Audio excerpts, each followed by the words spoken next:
Hello दोस्तों, कैसे हैं आप सब। स्वागत है आप सभी का कॉमिक वर्ल्ड चैनल पर। तो चलिए दोस्तों, शुरू करते हैं राज कॉमिक्स में बांकेलाल सीरीज का अगला कॉमिक विशेषांक जल यक्ष। संजय गुप्ता पेश करते हैं जल यक्ष। बांकेलाल, मेरे साथ पापड़ों के झापड़ दे, अन्यथा मैं तुझे राजा विक्रम सिंह नहीं लौटाऊंगा। हे। ऐसा मत कहो। यदि तुमने राजा विक्रम सिंह को मुझे नहीं लौटाया तो मेरे गले में पड़ा दबादे नामक फंदेबाज का जादुई फंदा मुझे फांसी दे देगा। मैं तुम्हारे साथ पापड़ों के झापड़ देने को तैयार हूँ। क्या थे पापड़ के झापड़, पढ़ें ये हास्य कॉमिक। उस दिन प्रातः बाकेलाल सोकर उठा तो उसके सिर में भयंकर खुजली आरंभ हो गई। आह, सिर खुजा खुजा कर नाखून भी टूट गए, मगर कमबख्त ये खुजली जाने का नाम ही नहीं ले रही। खुजा खुजा। राजवैद्य ने दिया उसे एक तेल। बाकेलाल, ये लो, ये है सड़ंद नामक जू मार तेल। यदि जुएं हुई तो वो इसकी तीखी गंध से मर जाएंगी। मगर सड़ंद तेल भी बेअसर सिद्ध हुआ। खुजा तो अभी भी नहीं मिट रही। खचार खचार खचार। शायद स्नान करके खुजली मिट जाए, परंतु ये तो अभी भी हो रही है। एकाएक कुछ सोचते हुए बाकेलाल चौंक पड़ा। ओह, अब समझ में आ गया खोपड़ी में हो रही इस खुजली का कारण। पिछले कई दिनों तक मैं पंचक के चक्कर में मोटे को मार मार कर विशालगढ़ का सिंहासन प्राप्त करने की कोई योजना नहीं बना सका। लगता है वे सारी योजनाएं मेरे मस्तिष्क में कुलबुला रही हैं और खुजली उत्पन्न कर रही हैं। ओह, योजना के विषय में विचार करते ही खुजली कम होने लगी है। वन में पहुंचकर बाकेलाल अभी घोड़े से नीचे ही उतरा था कि सरोवर की तरफ निगाह जाती ही वह चौंक पड़ा। अरे, वहाँ क्या हो रहा है? अजी, तुम भी मीठा जल पी लो। पहले तू पी ले भगवान, वनों में अक्सर विषैले जलाशय होते हैं। तू जल भी पी लेगी तो मुझे इसकी गुणवत्ता का भरोसा हो जाएगा। मगर ये क्या, जल ग्रहण करते ही ग्रहणी जलाशय में डूबने लगी। अजी बचाओ! मजाक मत कर, चल बाहर आ जा। अजी, मैं सचमुच डूब रही हूँ, मुझे बचाओ। मैं कहता हूँ मजाक मत कर, चल बाहर आ जा। पत्नी जल में डूब गई। अरे, ये तो सचमुच डूब गई। हाय मेरी दुखवती, हुड़प्पा की होगा। तभी, वत्स, तुमने अपनी पत्नी को बचाया क्यों नहीं? मैं समझा वो मुझसे मजाक कर रही है। वत्स, क्या वो तुझसे अक्सर मजाक करती थी? नहीं, उसने पहली बार ही मजाक किया था। तो फिर तुम्हें उसे तुरंत बचाना चाहिए था, क्योंकि मैं जल यक्ष हूँ। तुम्हारी पत्नी अब मेरी कैद में है। तुम्हारी कैद में? किंतु उसका अपराध? इस सरोवर में जल पीने वाले को मेरा कैदी बनना ही पड़ता है। उसे मैं तभी कैद मुक्त करता हूँ जबकि उसका कोई सगा संबंधी, साथी या रिश्तेदार आकर मेरे पापड़ों के झापड़ दे। पापड़ों के झापड़? हाँ, मेरे कहने का अर्थ मेरे प्रश्न के उत्तर। प्रश्न अर्थात पापड़, उत्तर अर्थात झापड़। यदि तुम अपनी पत्नी को सही सलामत वापस चाहते हो तो तुरंत मेरे पापड़ों के झापड़ देने की हामी भरो। मुझे पूरा विश्वास है कि वो आपके पास मुझसे अधिक सुखी रहेगी। चल रे सुखिया, भाग ले। तेरी इच्छा बस, मैं भी चला। बाकेलाल के देखते ही देखते जल यक्ष वापस सरोवर में समा गया। अरे, तूने सुना चेता? प्रश्नों के उत्तर ना दो तो जल यक्ष जल में कैदी बनाए साथी को नहीं छोड़ता। दुष्ट जल यक्ष को सबक सिखाना होगा स्वामी। आप जल ग्रहण करो, मैं दूंगा इसके पापड़ों के झापड़। अरे, मेरे सिर की खुजली मिट गई। बन गई मोटे मुच्छड़ विक्रम सिंह को मारने की एक शानदार योजना। और जब भी बनती है बाकेलाल की कोई योजना तो वो बेहद प्रसन्नता में भर कर क्या उठता है, वो मारा पापड़ वाले को। चल चेतक, दौड़ लगा, तैयारी करनी है। परंतु बाकी को दुड़गी होते देख रहा था अर्थपूर्ण ढंग से मुस्कुराता हुआ उसका पुत्र छैला। मुझे पता था पिताश्री कि आप जब भी किसी के विरुद्ध कोई योजना बनाते हो वो मारा पापड़ वाले को कहकर प्रसन्न अवश्य होते हो। इसलिए मैंने ये जुगाड़ कर दिया कि जब भी आप ये वाक्य बोलो तो मुझे पता चल जाए और मैं आ जाऊँ और आपको बुराई से बचाऊँ। अरे, तुम कौन हो? मेरा नाम है पापड़ वाला।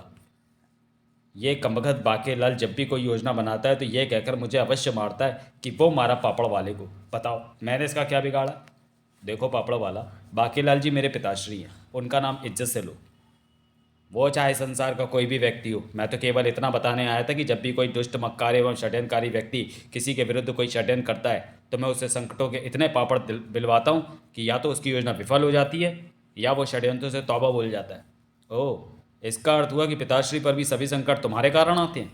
हाँ, और ऐसा तब तक होता रहेगा जब तक तुम्हारे पिताश्री बाकेला षड्यंत्रों के कुचक्र से बाहर नहीं निकल जाते। किसी को बुराई से बचाने का ये कौन सा तरीका हुआ कि उसे और अधिक संकट में डाल दो? मैं तुम्हें ऐसा नहीं करने दूंगा। मुझे तुम तो क्या, मृत्यु भी नहीं रोक सकती। मेरा तो काम ही यही है।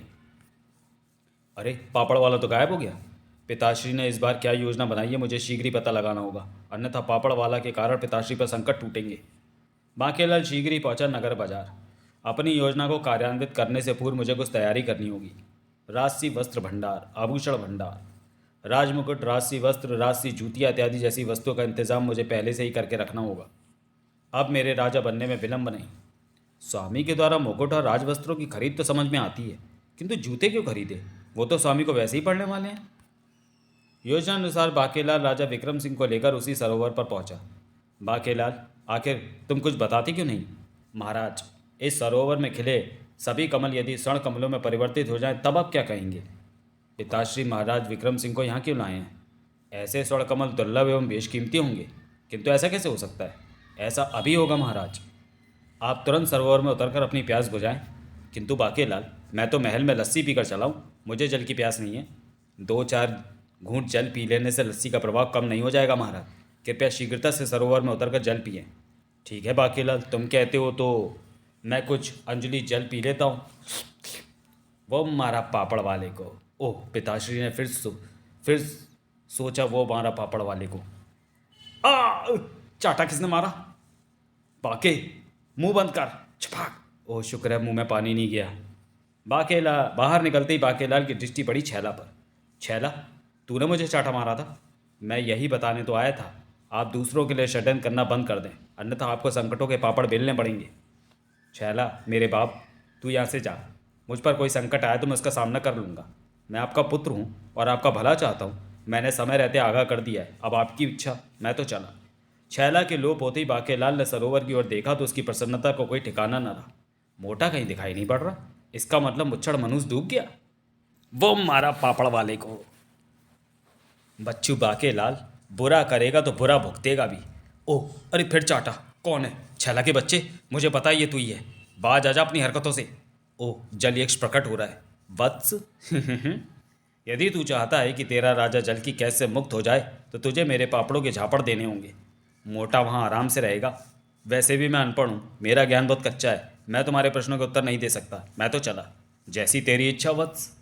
महल पहुंचकर जैसे ही बांकेलाल ने राजा के डूब जाने का समाचार दिया कि चारों ओर हड़कंप मच गया। नहीं बांकेलाल, कह दो कि ये झूठ है। ये सत्य है महाराज। आपके लिए सुंदर जल कमल तोड़ने सरोवर में घुसे और फिर बाहर नहीं निकले। एक जल दैत्य उन्हें निकल गया। महामंत्री ने घोषणा की, जल दैत्य को खोजकर उसका अंत करने के लिए सेनापति तुम तुरंत सेना लेकर जाओ। ठहरो, यदि कोई उस सरोवर में घुसा तो वो जल दैत्य उसे भी खा जाएगा। जल में प्रवेश करते ही उसका शिकार वशीभूत हो जाता है। मैंने जल दैत्य के मुख से ऐसा ही सुना था। ओह, तो फिर हम उसके बाहर आने की प्रतीक्षा करेंगे। अब वो कई दिनों तक बाहर नहीं आएगा। क्यों? क्योंकि महाराज जैसे शिकार को बचाने में ही कई सप्ताह लग जाएंगे। बांकेलाल, तुम्हारे माथे पर ये निशान कैसा है? कैसा निशान? ऐसा निशान तो मुकुट पहनने से बनता है। बांकेलाल, तुम तो मुकुट नहीं पहनते, फिर ये निशान कैसे बन गया? मर गए। राजा बनने की खुशी में रात को मैं मुकुट लगाए लगाए सो गया था, उसी का निशान बन गया होगा। बांकेलाल, शायद तुमने कल रात ही काफ़ी देर तक मुकुट पहना है। मैं भला मुकुट क्यों पहनूंगा? मेरे पास तो मुकुट है ही नहीं। ये तो आपके कक्ष में पहुंचकर पता चल जाएगा। मर गए। बाकी के कक्ष की तलाशी में मुकुट, राजसी वस्त्र एवं जूतियाँ भी मिल गईं।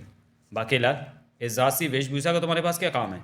वो मैं महाराज ने डूबते डूबते कहा था कि यदि मुझे कुछ हो जाए तो मेरे बाद तुम ही राज सिंहासन पर बैठना। राज सिंहासन को एक दिन भी राजा के बिना खाली छोड़ना मुझे उचित नहीं लगा, अतः मैंने राजसी वस्तुओं का इंतजाम भी कर लिया था। डूबे तो महाराज आज हैं, राजसी वस्तु तुमने कल पहने थे, इसलिए तुम्हारी बात की परख आवश्यक है। शीघ्र ही। आप सब यहाँ डूबनी झील पर क्यों आए हैं? बांकेलाल, अभी पता चल जाएगा। डूबनी झील। बांकेलाल, जो महाराज ने डूबने से पूर्व कहा था वो तुम्हें स्मरण है ना? हाँ।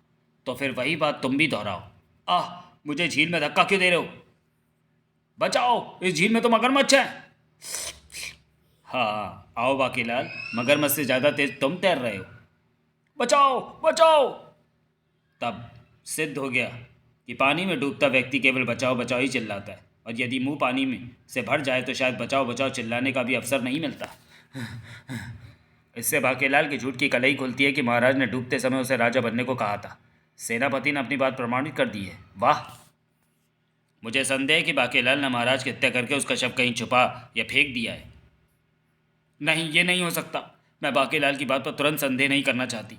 मुझे और साक्ष्य चाहिए, चश्मदीद गवाह होना चाहिए। चश्मदीद गवाह तो बाकीलाल का घोड़ा चेतक है। घोड़ा चश्मदीद गवाह कैसे हो सकता है? वो भला हमें कैसे बताएगा कि बाकीनाथ महाराज की हत्या किस प्रकार की? चेतक बताएगा। मैं एक ऐसे व्यक्ति को जानता हूँ जो पशुओं को इंसानों की तरह बुलवा सकता है। ये कम का सेनापति क्या चक्कर चला रहा है? शीघ्र ही। महारानी जी, इसका नाम केतु सिंह है। ये पशुओं को मनुष्य के समान बोलना सिखाता है। इसे ऋषि पशुपालक ने यह वरदान दिया था। इसे भ्रमण का शौक है, अतः ये केवल अपने पालतू पशुओं को ही सिखाता है ताकि वे कहीं खो ना जाएं। इस समय ये अपनी बकरियां, कुत्तों और गधों को वर्णमाला के शब्द बोलना सिखा रहा है। बोलो बकरियों मैं, बोलो कुत्तों भौं भौं ही, गधे बोल दे चूं टै चूं। सेनापति जी, अभी मैंने बकरियों को मैं, कुत्तों को भौं और गधों को ढैं और चू का शब्द ज्ञान सिखाया है। शीघ्र ही ये हिंदी वर्णमाला के सभी शब्द सीख जाएंगे और पूर्ण हिंदी बोलने लगेंगे। केतु सिंह, सभी कार त्याग कर तुम्हें चेतक को बोलना सिखाना होगा, क्योंकि चेतक महाराज की हत्या का चश्मदीद गवाह है। आप चिंता न करें सेनापति जी, घोड़ों को तो मैंने 2 दिनों में बोलना सिखाया है। 2 दिनों में? फिर सब 2 दिनों बाद आने को कहकर लौट पड़े। क्या केतु सिंह सच कह रहा है? क्या वो सच में चेतक को इंसानों के समान बोलना सिखा देगा? अगर ऐसा हो गया तो चेतक तो वाकई चश्मदीद गवाह है जो सब कुछ बक देगा। उसी रात मैंने चेतक जैसे दूसरे घोड़े को आखिर खोज ही लिया। बोल चेतक ई। अरे तू तो बहुत जल्दी सीखेगा, ई के साथ हिंद भी बोलने लगा। चल अब भोजन कर ले, शेष वर्णमाला भोजन के पश्चात सिखाऊंगा। ई तो मैं तुरंत सीख गया, इसका मतलब मैं जल्दी बोलना सीख जाऊंगा। बाकी ने चेतक के स्थान पर दूसरे घोड़े को बांध दिया और अरे स्वामी, मुझे छुप छुपा कर कहाँ ले जा रहे हैं? मुझे बोलना सीखने दो। हरामखोर चेतक मेरी चुगली करने से बाज नहीं आएगा, मगर अब ये सच नहीं बता पाएगा। तभी बाकीलाल, तुम्हारी चोरी पकड़ी गई। क्या मतलब? कैसी चोरी? बाकीलाल, पशुओं को बोलना नहीं सिखाया जा सकता, मगर चोर की दाढ़ी में तिनका। तुम केतु सिंह की बात को सच मानकर भयभीत हो गए और तुमने घोड़ा बदल दिया ताकि चेतक ने जो कुछ देखा है वो किसी को बता ना पाए। इसी से तुम्हारी पोल खुल गई। अब सच बताओ कि महाराज कहाँ हैं? तुमने उनके साथ क्या किया? मैं सच कह रहा हूँ, मैं वो बेटा बाके, इस बार तू गया। और ले पापड़ वाले से पंगा, अब आन पड़ा ना संकट। बाकेलाल, हुड़प्पा दी की हो। बाकेलाल, मैं नहीं मानती कि तुमने महाराज की हत्या कर दी है। ये फंदा मेरे गले में क्यों डाल रही हो महारानी जी? बाकेलाल, मैं तुम्हें 7 दिनों का समय देती हूँ। 7 दिन में महाराज की खोज में लगाओ, अन्यथा दबाते नामक ये फंदा जो मुझे जादूगर फंदेबाज ने दिया था, 7वें दिन सूर्यराज के साथ ही तुम्हारी गर्दन में कसकर तुम्हारा दम घोट देगा। सबके जाते ही छैला वहाँ पहुँचा। तुम? पिताश्री, आपके होड़ अप्पा दी की हो कहते ही मैं आ गया। देखा पिताश्री, फंस गई ना गर्दन फंदे में। यदि आप किसी का हित के विषय में सोचना बंद कर दे तो पापड़ वाला भी आपका हाथ साथ हमेशा के लिए छोड़ देगा, और उसका साथ छूटते ही सभी संकटों से भी आपको छुटकारा हो जाएगा। अच्छा, तो हम चलते हैं। पिताश्री, अब आप क्या करेंगे? आपके पास 7 दिन है। यदि 7 दिनों में महाराज को जलयक्ष के चंगुल से ना छुड़ाया तो आपकी गर्दन फंदेबाज के फंदे के चंगुल में आ जाएगी। मरता क्या ना करता। चल चेतक, दौड़ लगा। अब तो जलयक्ष के पापड़ों के झापड़ देने ही पड़ेंगे। देर आए दुरुस्त आए, मैं आपके साथ हूँ पिताश्री। बाकेलाल शीघ्र ही सरोवर पर जा पहुँचा। हे जलयक्ष, मैं आपके पापड़ों के झापड़ देने को तैयार हूँ, कृपया प्रकट होएं। प्रतीक्षा करो। जलयक्ष प्रकट हुआ। यदि तुम ना लौटते तो तुम पर एक हत्या का पाप चढ़ता। वो देखो। अरे बाप रे, वो किसका कंकाल है? ये उसी व्यक्ति का कंकाल है जिसकी पत्नी को डूबते देखकर तुमने राजा विक्रम सिंह को यहाँ लाकर मारने की योजना बनाई। वो पत्नी की हत्या का दोषी था। उसे लौटते समय सिंह ने मार दिया और अब उसे गिद्ध और गीदड़ नोच नोच कर खा रहे हैं। यदि तुम यहाँ नहीं आते तो तुम्हारा इससे भी बुरा हश्र होता, क्योंकि तुमने राजा विक्रम सिंह को सब कुछ जानते बूझते डुबोया है। कृपया आप शीघ्रता से प्रश्न पूछें। प्रश्न नहीं, पापड़ कहो। तुम्हें उसके झापड़ देने हैं, अर्थात उन्हें सिद्ध करना है। प्रथम पापड़ है, घोड़ा घास से मित्रता करेगा तो क्या खाएगा? और ध्यान रहे बाकेलाल, यदि पापड़ का झापड़ गलत हुआ तो तुम घोड़ा बन जाओगे। ठीक है, मुझे सोचने का समय दो। तुम्हारे पास समय ही समय है। मुझे तो सही झापड़ चाहिए। जब सही झापड़ सूझ जाए तो मुझे पुकारना और कहना झापड़ सूझ गया, तब मैं चला आऊँगा। अरे पर बाकी के प्रश्न भी तो बता दो। जब तक एक पापड़ का सही झापड़ नहीं मिल जाता तब तक मैं दूसरा पापड़ नहीं सेक सकता। पर सही उत्तर क्या है? होड़प्पा दी के होगा। बाकेलाल के इतना कहते ही छैला वहाँ पहुँचा। पिताश्री, आप परेशान मत हो, हम जलयक्ष की पहेली का हल ढूंढ लेंगे। मगर कैसे? घोड़ा तो घास ही खाता है, देखो चेतक भी घास खा रहा है। बाकेलाल ने महल पहुंचकर सभी घोड़ों को एक स्थान पर एकत्रित करवाया और ये मेरा आदेश है कि इन्हें खाने को घास ना दी जाए। आज से घोड़े घास से मित्रता करेंगे। किंतु यदि घोड़े घास से मित्रता करेंगे तो भूखे मर जाएंगे। पशुपालन मंत्री जैसा कहे वैसे ही करो, अन्यथा सारी घास तुम्हें खाने का आदेश दे दूंगा। कर्र। ठीक है बाकेलाल जी, जैसी आपकी आज्ञा। कमाल है, हमने क्या अपराध किया है, हमारे पेट पर लात क्यों मारी जा रही है। इन घोड़ों को नगर में छोड़ दो जहाँ घास ना हो, तब ये देखो कि ये क्या खाते हैं। जैसी आपकी आज्ञा बाकेलाल जी। ये जुल्म है, घोड़ों से दुश्मनी महंगी पड़ेगी। घुर्र। बाकेलाल जी, क्या चेतक को भी साथ ले जाऊं? नहीं, चेतक मेरे साथ रहेगा। चेतक तू बता, तू घास से मित्रता करेगा तो फिर खाएगा क्या? यदि मैं इंसान होता तो दूध, जलेबी, मिठाइयाँ, हलवा, पूरी, खीर इत्यादि सब कुछ खाता, क्योंकि इंसान अपनी क्षमताओं से इन्हें पैदा कर सकता है और बना सकता है, किंतु हम घोड़े ऐसा नहीं कर सकते। ईश्वर ने घास को ही हमारा मुख्य भोजन बनाया है। कभी कभी इंसान दया खाकर हमें चने भी खाने को दे देते हैं, मगर उसके लिए इंसानों को श्रम करना पड़ता है। इंसान भला हम घोड़ों के लिए श्रम क्यों करेगा? हम घोड़े घास से मित्रता करेंगे तो क्या खाएंगे, ये तो मुझे भी नहीं पता। पिताश्री, चेतक बोल सकता होता तो अब तक जो फंदा आपके गले में है वो भी कस चुका होता। इस प्रश्न का उत्तर हमें एक ही स्थान पर पहुंचकर मिल सकता है, और मैं आपको वहीं ले चलता हूँ। कृपा कर अपनी आंखें बंद करें और मेरे साथ इस मंत्र का उच्चारण करें। ठीक है। एक था घोड़ा, समय था थोड़ा, हाथ में कोड़ा, पीठ पर छोड़ा, पड़ते ही दौड़ा, बोलो घोड़ा देव घोड़प्पन की जय। एक था घोड़ा, समय था थोड़ा, हाथ में कोड़ा, पीठ पर छोड़ा, पड़ते ही दौड़ा, बोलो घोड़ा देव घोड़प्पन की जय। दूसरे क्षण बाकेलाल और छैला एक नए अजनबी स्थान पर पहुंच चुके थे। छैला, ये हम कहाँ आ गए? ये घोड़ों के ईष्ट घोड़ा देव घोड़प्पन का मंदिर है, ये आपके प्रश्न का उत्तर अवश्य देंगे। हे घोड़ा देव घोड़प्पन, संसार के सभी घोड़ों पर आपका राज चलता है। कृपया हमें बताएं कि यदि घोड़ा घास से मित्रता करेगा तो क्या खाएगा? अश्वपुरी में भयंकर अकाल पड़ा है, हरी धूप की भयंकर कमी हो गई है, पाताल में ढेरों घास है। वो देखो, सभी घोड़े पाताल को जा रहे हैं, तुम भी वहाँ जाओ, तुम्हें तुम्हारे प्रश्नों का उत्तर मिल जाएगा। बाकेलाल छैला के साथ पाताल गुफा में प्रवेश कर गया। किंतु छैला, तुम भी तो पाताल के रहने वाले हो। अवश्य पिताश्री, किंतु पाताल तो बहुत बड़ा है, जिस प्रकार पृथ्वी का क्षेत्रफल बहुत बड़ा है। पाताल में हरी व लंबी घास की ज़बरदस्त पैदावार थी। आहा, घास ही घास, ओए बल्ले ओए बल्ले, पेट भरकर घास खा लो। वाह, ये तो खूब हरी और पौष्टिक दिखाई पड़ रही है। छैला, ये तो हम मानवों की भाषा बोल रहे हैं, परंतु ये घोड़े जब तक घास से मित्रता नहीं करेंगे, हमें हमारे प्रश्न का उत्तर कैसे मिलेगा? हमें धैर्य से काम लेना होगा पिताश्री। देखते ही देखते घोड़ों की प्रसन्नता छूमंतर हो गई। सभी शिकारी हमारी कैद में आ चुके हैं, हमला करो। ये तो रक्त चूसक घास है। रक्त चूसक घास घोड़ों से लिपट गई। हम तो यहाँ पेट की भूख शांत करने आए थे, मगर ये घास तो स्वयं भी भूखी है, रक्त की। छैला, हमें घोड़ों की मदद करनी होगी। पिताश्री, पहले हम अपनी मदद कर लें। रक्त पिशाच घास हमसे भी लिपट गई है, ये तो हमारा भी रक्त चूस रही है। मैं तो गायब होकर बच सकता हूँ, और मैं इस घास को काट कर इसकी ये मजाल कि बाकेलाल का रक्त चूसने की चेष्टा करे। घास तो रक्त चूसती जा रही है। पिताश्री, इतनी घास तो कोई घसियारा भी नहीं काट सकता। शीघ्रता से किसी घोड़े पर सवार हो जाए, क्योंकि घास घोड़ों के घुटनों तक ही पहुंच पा रही है। ये कमका छैला बार बार उसी बात को क्यों बोलता है जो मैं करने ही वाला होता हूँ? इससे ऐसा लगता है जैसे मेरे पास बुद्धि नहीं है। छैला घोड़े को ले भागा। अरे पकड़ो पकड़ो उसे। अरे बाप रे, ये सब घोड़े अपनी पूरी ताकत लगाकर हमारे पीछे को दौड़े आ रहे हैं। घोड़ों ने शीघ्र ही बाकेलाल को घेर लिया। इसे नीचे उतारकर अपने पाँव के नीचे कुचल डालो। मगर मेरा कसूर तो बताओ, तुम हमारी इकलौती घोड़ी को लेकर भाग रहे थे, और ये बात कोई भी घोड़ा बर्दाश्त नहीं कर सकता। अगर पिताश्री ऐसा ना करते तो घास तुम सबका रक्त चूस जाती। वो देखो, जब तुम सब घोड़े पिताश्री का पीछा कर रहे थे तो भगदड़ के कारण घोड़ों के नीचे दबकर पिशाच घास क्षतिग्रस्त हो गई है। अरे हाँ, ये ठीक कहता है। मित्र बाकेलाल को सड़प्पा करो। सड़प्पा, ये क्या होता है? जब हम किसी पर प्रसन्न होते हैं तो उसका सड़प्पा कर उसे सम्मानित करते हैं। ओह, तो ये है सड़प्पा। छी। किंतु मैं तो घोड़ों की घास से मित्रता कराने के चक्कर में था। मगर ये क्या, घास तो फिर पैदा हो गई। घास पुनः हम पर हमला कर रही है। बदला। ठहरो घास प्यारी, जरा रुको। घोड़े मित्रता चाहते हैं, घोड़े हमारे शत्रु हैं, वो यहाँ में अपना भोजन बनाने आए हैं। नहीं, तुम घोड़ों का रक्त चूसोगी और घोड़े भगदड़ मचाकर तुम्हें कुचल डालेंगे। इस प्रकार दोनों ही नहीं बचोगे। मैं चाहता हूँ कि तुम आपस में मित्रता कर लो। ना घोड़े घास को खाएंगे और ना घास घोड़ों का रक्त चूसेगी। पिताश्री ठीक कहते हैं। यदि घोड़े हमसे मित्रता का आश्वासन दें तो फिर हमें ये मित्रता मंजूर है। हमें भी मंजूर है। वाह, ये हुई ना बात। तो फिर चलो पाताल से बाहर, ताकि घास कुचली ना जाए। अब पता चल जाएगा कि घोड़े घास से मित्रता करेंगे तो क्या खाएंगे। किंतु ये मित्रता कुछ देर तक ही चली। हमसे भूल हो गई।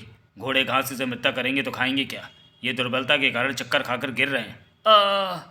घोड़ा सम्राट के आदेशानुसार घोड़े पुनः पाताल गुफा में प्रवेश कर गए। अरे, फिर से पाताल गुफा में क्यों जा रहे हो? घास का भी भूख के मारे बुरा हाल था। घास हमारा भोजन है, घास से मित्रता नहीं हो सकती। अरे, घोड़े वापस आ गए, वो हमें खाना चाहते हैं, आक्रमण! घास भी चिपट गई घोड़ों की टांगों से और लगी उनका रक्त चूसने। चूस लो, सारा रक्त चूस लो। घोड़ों से मित्रता नहीं हो सकती क्योंकि इनके रक्त में है अश्वशक्ति। हमें घास खाकर जितनी ऊर्जा मिलेगी उसे तो ये घास ही हमारे रक्त के जरिए चूस जाएगी। घोड़ा सम्राट बचाओ! हे घोड़ों के परम पूज्य घोड़प्पन देवता, मदद करो। घास घोड़ों का भोजन है, मगर यहाँ तो उल्टे घास ही घोड़ों को खा रही है। अति शीघ्र आकर हमारी मदद करो, अन्यथा घोड़ा बिरादरी संकट में पड़ जाएगी। ओए घबरा नहीं पुत्र, मैं आंधा पे होगा। ओए ताड़ी तां चक दे फट्टे। हे देवता, आप तो देवता हैं। देवता होकर किसी की हत्या करना आपको शोभा नहीं देता। आप हमारी व्यवस्था को भी समझो। यदि हमने घोड़ों का रक्त नहीं पिया तो हम मर जाएंगे। बात तो तुम्हारी भी ठीक है। ऐ मानव, क्या तेरे पास इस संकट का कोई समाधान? आखिर तो बुद्धि में हम घोड़ों से ज़्यादा तेज है। जल्दी बता, कोई हल? तब बाकेलाल ने शीघ्रता के साथ कहा, घोड़प्पन देवता, घास वनस्पति है, शेष पौधों के समान जड़।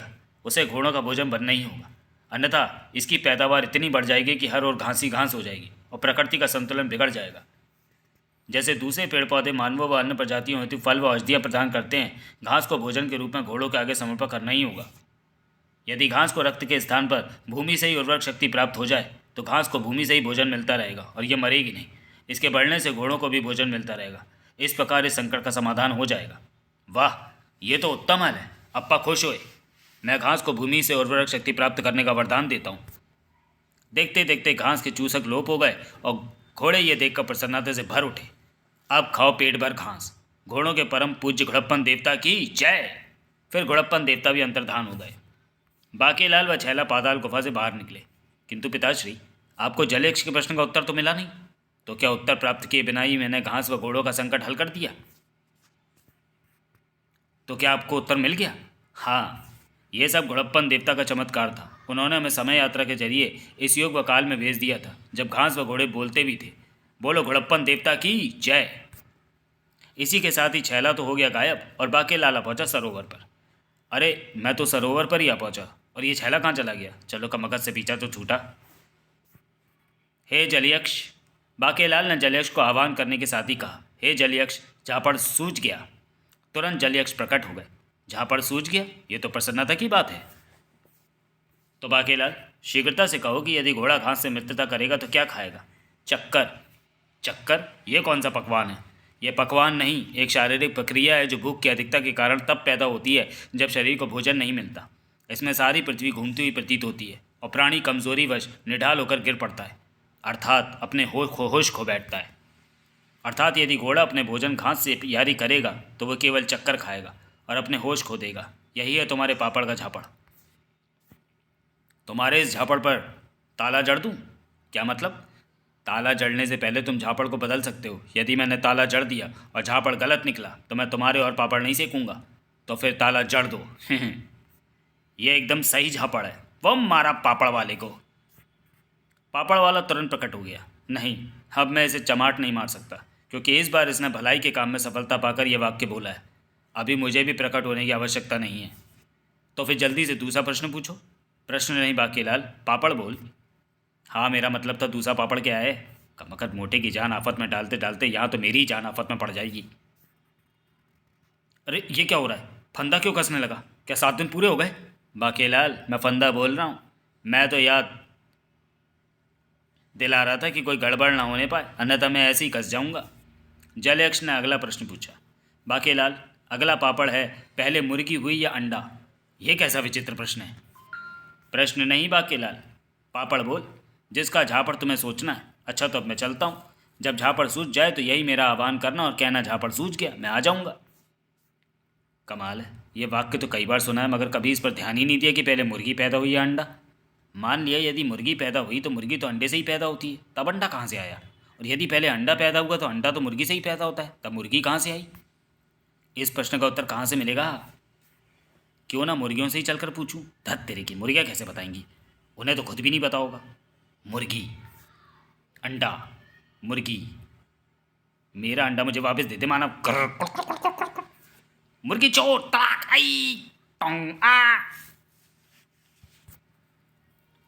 आज पकड़ा गया चोर कहीं के। रोजाना मेरे दरबे से मुर्गियां और अंडे चोरी हो रहे थे, तो तू है वो चोर। ताक आ। बाकेलाल शीघ्रता के साथ पलट गया। अरे ये मैं हूँ बाकेलाल। बाकेलाल जी, आप मुर्गी चोर? नहीं, मैं मुर्गी चोर नहीं हूँ। मैं ये पता लगाने की चेष्टा कर रहा हूँ कि पहले मुर्गी हुई या अंडा। तुम तो मुर्गियाँ पालते हो, क्या तुम मुझे बता सकते हो कि पहले मुर्गी हुई या अंडा? इस प्रश्न के विषय में तो मैं रोज प्रातः उठते ही सोचता हूँ, किंतु अफसोस आज तक इसका उत्तर नहीं सोच सका। क्यों री कुड़कुड़, क्या तुझे पता है कि पहले हम पैदा हुई या अंडा? ये तो मैंने भी कभी नहीं सोचा। चल बेटा बाके, आगे बढ़। कपकट ने डंडा मारकर कमर तोड़ दी। मेरे विचार में पहले हम पैदा हुई होंगी, किंतु हमारे चूजे तो अंडों में से ही पैदा होती हैं। सोच बाकेलाल सोच, समय तेजी से व्यतीत हो रहा है। बाकेलाल एक नदी किनारे पर पहुंचा। अरे, उस कछुए ने अभी अभी अंडा दिया है। अगर प्रश्न में मुर्गी के स्थान पर कछुआ होता तो इस समय मेरा उत्तर होता कि पहले कछुआ पैदा हुआ और फिर अंडा। इसी प्रकार यदि कछुए के स्थान पर मुर्गी को रखें तो उत्तर होता है पहले मुर्गी हुई और फिर अंडा। मिल गया उत्तर। पहले मुर्गी हुई कि अंडा? आए, ये क्या? अंडे में से कछुए का बच्चा निकल रहा है। इस हिसाब से तो पहले कछुआ हुआ, फिर अंडा हुआ, फिर मुर्गी। मेरा मतलब कि कछुए का बच्चा हुआ, यानी कि पहले मुर्गी हुई होगी, फिर अंडा हुआ होगा, फिर अंडे में से मुर्गी का बच्चा हुआ होगा, फिर वो बच्चा बड़ा होकर मुर्गी बन गया होगा। अबे तो पहले क्या हुआ, मुर्गी या अंडा? अरे ये फंदा तो फिर से कसने लगा। मैं हूँ फंदा। बाकेलाल, इस बार तू फंस गया मुर्गी और अंडे के फेर में। यदि समय रहते उत्तर ना मिला तो मैं ऐसे ही कसूंगा तेरी गर्दन। अरे पर अभी तो समय है, तू अभी से क्यों कस रहा है? ढीला पड़ कमबख्त। ओह, फंदा ढीला पड़ गया।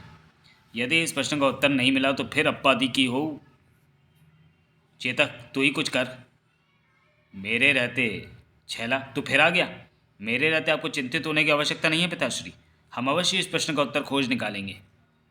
संकट में पिता की रक्षा करना पुत्र का कर्तव्य है पिताश्री। बेटा बाकेलाल, पहले प्रश्न का उत्तर प्राप्त करने में छैला ने ही तेरी मदद की थी।